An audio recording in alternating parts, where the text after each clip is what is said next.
Welcome to today's explainer. We all carry these incredibly powerful supercomputers around in our pockets every single day, right? And we place this massive amount of blind faith in them to keep our private lives, well, private. But what if the very foundation of how these devices communicate is fundamentally broken? Today, we're pulling on a thread that is absolutely going to change how you think about your phone, your texts, and your calls. We're talking about the invisible threat. So I want you to ask yourself right now, what does it actually take to hack your phone? When we think about phone hacking, we usually picture this super complex operation. We imagine, a Hollywood movie scene with lines of green code scrolling down a dark screen, or maybe some genius hacker in a hoodie working for months just to break through a firewall. Or we think about accidentally downloading a malicious virus, or clicking on some shady infected link in a weird email. But the reality is far more terrifying because no one even has to touch your device. To find literally any phone on Earth, listen to your calls, and read your text messages, all someone needs is just one thing: your phone number. That's it, nothing else. And delivering this bombshell fact is exactly why we put this explainer together. Because just knowing those digits alone grants a bad actor access to a completely hidden, highly insecure network that's been running quietly in the background since 1975. You interact with this network every single day of your life, completely unaware of the fact that it was never, ever built to be secure. Okay, let's dive right into this. Section 1. The invisible nervous system. To really grasp why this single vulnerability is such a massive, gaping security hole in our modern world, we actually have to travel all the way back to the 1970s. Picture the year 1975. The world's phone networks were basically disconnected islands that couldn't really talk to each other seamlessly at all. So a universal language was created, a kind of master translator that all the different phone companies around the globe could use to connect. It's called SS7. It acts as the underlying architecture for pretty much all global phone calls.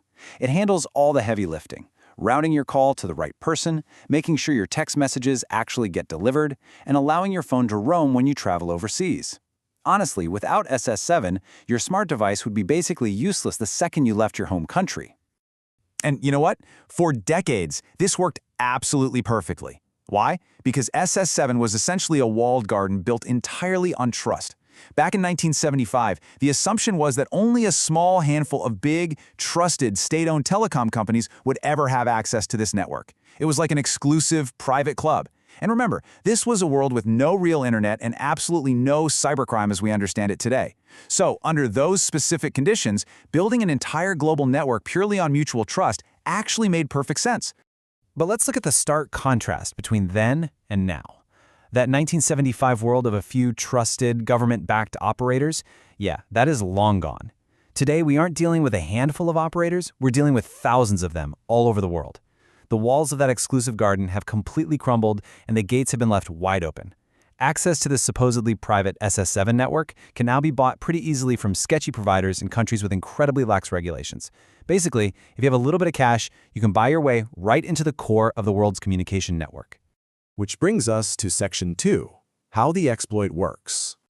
Now that we know SS7 was never designed to keep bad actors out, let's pull back the curtain and look at the actual mechanics of this hack. It is shockingly easy. Step 1. An attacker pretends to be a legitimate phone company and sends a very simple request into the SS7 network asking, "Hey, where is this specific phone number right now?" Step 2, because the network is still built on that obsolete 1970s trust, it doesn't double-check. It just blindly answers. It spits back the location of the exact cell tower your phone is currently connected to. That is enough to pinpoint you to within a single city block. Step 3, the attacker just keeps asking over and over, building a live, real-time map of your every single move. And here's the scariest part. You would never know. There's absolutely no alert, no notification, nothing popping up on your screen to warn you that you're being tracked. But believe it or not, location tracking is really just the warm-up act here. It gets so much worse. With SS7, hackers can actually intercept your communications. An attacker can send a devious little command into the network that says, "Hey, this phone number is roaming. Send all its calls and texts to my number first." Now, when your friend calls you, the call secretly routes to the attacker. They record the whole thing and then quietly forward the call to you. You and your friend have a perfectly normal conversation with zero idea that a third person is listening in. And even more disastrously, this works for texts, meaning hackers can literally snatch your SMS two-factor authentication codes, those secret codes your bank sends you, right out of thin air before they ever even reach your device. Section 3, Real-world consequences. And this brilliantly illustrates that we are absolutely not talking about some abstract academic theory or a hypothetical what-if scenario here. This timeline shows just how terrifyingly real this is. Back in 2014, a German security researcher named Carsten Knoll stood on a stage at a massive conference in Hamburg and demonstrated this live. With permission, he showed the entire world that from Berlin he could track and listen to the phone calls of a US congressman sitting in America just by knowing his phone number. That was a massive wake-up call. But it didn't stop the bad guys. In 2017, actual hackers in Germany used these exact SS7 flaws to grab those SMS two-factor authentication codes and systematically drain victims' bank accounts. Then, fast forward to 2021, and a US congressional report found that foreign governments were actively using these exact same vulnerabilities to spy on American citizens right on US soil. So yeah, this vulnerability has real victims and massive, devastating, real-world consequences. So you're probably asking, Section 4, why isn't it fixed? If you're sitting there right now feeling a bit frustrated, honestly, I'm right there with you. If everybody in the cybersecurity industry knows this is a huge problem and it's been actively demonstrated for years, why on earth hasn't anyone fixed it? Well, the answer comes down to massive scale in a single number: billions. SS7 is literally everywhere. It's the core plumbing of our entire global phone network. Ripping it out and replacing it would be an unbelievably complex and astronomically expensive job. We're talking about thousands of telecom companies operating across hundreds of countries, relying on decades of old, deeply integrated equipment. To put that into perspective, the price tag to replace this massive system would easily run into the billions of dollars. And here's the harsh business reality. For the telecom companies, there's no direct profit in spending those billions to fix it. So instead of a real structural solution, what we get is a patchwork of half-fixes and optional firewalls. Some companies use them, others don't. It's a massive global problem that's been kicked down the road for so long that it's basically become a permanent part of the road itself. Section 5. How to protect yourself. Look, I know that previous part sounded a bit helpless, but we are absolutely not going to end on a note of doom and gloom. Let's pivot right now from the things we cannot control to the things we absolutely can. Here's your action plan. First, and this is literally the absolute most important takeaway today, stop using SMS text messages for two-factor authentication immediately. Just stop. For any important account, your bank, your email, your healthcare portal, use a dedicated authenticator app like Google Authenticator, or even better, invest in a physical security key. Those methods are completely immune to SS7 interception.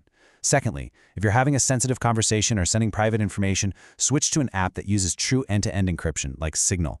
The brilliant thing about Signal is that its traffic routes through the internet, bypassing that vulnerable ancient SS7 network entirely, meaning your data simply cannot be intercepted this way. So when you really step back and look at the whole big picture we've laid out today, SS7 isn't just some random technical bug. It's a digital world built on obsolete trust. Our entire global communication system was constructed for a completely different era, an era based on mutual trust between a tiny group of state-owned companies. That world just doesn't exist anymore, but the ancient infrastructure is still holding up our modern digital lives. Every single traditional call you make and text you send travels through a system that blindly assumes everyone connected to it is a good guy. It's a fundamental crack in our digital foundation. We've covered some incredibly complex and, frankly, unnerving material today, going from the origins of telecom in 1975 to how your exact location and private bank codes can just be snatched out of thin air today. I want you to look at your phone a little differently from now on. By taking action and changing how you use two-factor authentication and messaging apps, you make yourself a much, much harder target. But the next time your phone buzzes with an urgent text or a phone call, ask yourself, who else might be listening? Thanks for joining me on this explainer, and stay curious.